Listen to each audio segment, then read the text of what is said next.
মাঝে মাঝে হাজব্যান্ডের কাছ থেকে সারপ্রাইজ পেতে কার না ভালো লাগে বলুন। আমার তো বেশ ভালো লাগে যখন সে আমাকে কোনো চকলেট বা কোনো কিছু গিফট করে, তার মধ্যে যদি বড় কোনো কিছু গিফট করে তাহলে তো কথাই নেই।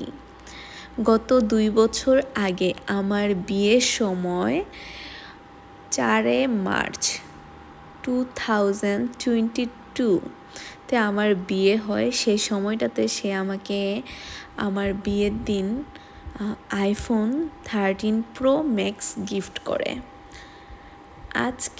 আজকে না, এই ভিডিওটা আমি 3-4 দিন আগে করেছিলাম।